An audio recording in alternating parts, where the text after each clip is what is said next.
नमामि शम्भुं पुरुषं पुराण नमामि सर्वज्ञमपारभावं नमामि रुद्रं प्रभुमक्षयन्तं नमामि शर्वं शिरसा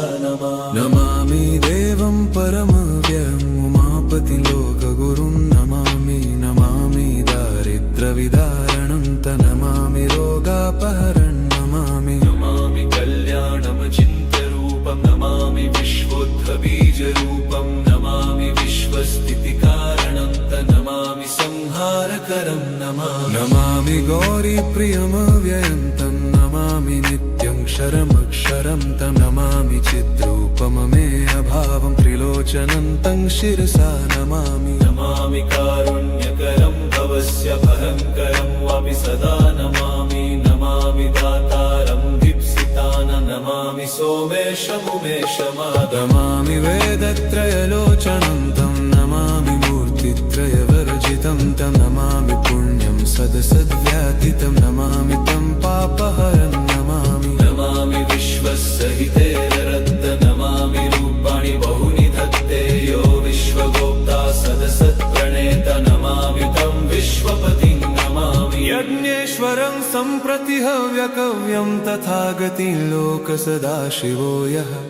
आराधितो यश्च ददाति सर्वा नमामि दानप्रियमिष्टदेवं नमामि सोमेश्वरं स्वतन्त्रम् उमापतिं तं विजयं नमामि विघ्नेश्वरनन्दिनाथं पुत्रप्रियं शिरसा नमामि देवं भवदुःखशोकविनाशनं चन्द्रधरं नमामि गङ्गाधरमीशमीड्यमुमाधगं देववरं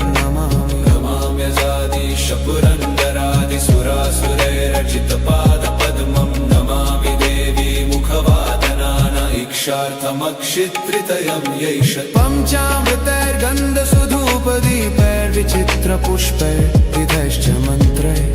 अन्नप्रकारैः सकलोपचारैः सम्पूजितं सोममहं नमामि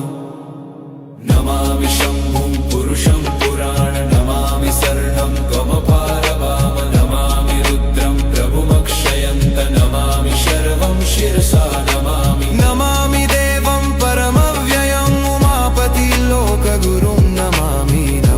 दारिद्र्यविदारणं नमामि रोगापहरं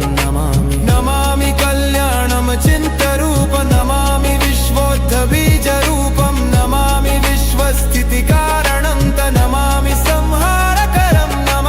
नमामि गौरीप्रियमव्ययं नमामि नित्यं क्षरमक्षरं नमामि चिद्रूपममेयभावं त्रिलोचनं तं शिरसा नमामि यज्ञेश्वरं सम्प्रतिहव्यकव्यं तथागतिं लोकसदाशिवो यः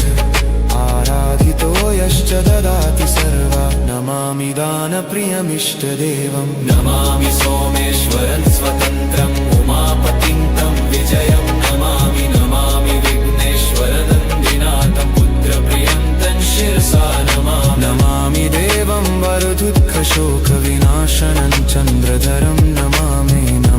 गङ्गाधरमीशमीड्यमुमाददं देगवरं नमामि कल्याणमचिन्त्यरूपं नमामि विश्वोद्भवीजरूपं नमामि विश्वस्थितिकारणं नमामि संहारकरं नमामि गौरीप्रियमव्ययं नमामि नित्यं क्षरमक्षरं नमामि चिद्रूपममीयभावं त्रिलोचनं तं शिरसा नमामि शम्नेश्वर सम्प्रतिहव्यकवं ततिं कतिं लोकसदाशिवो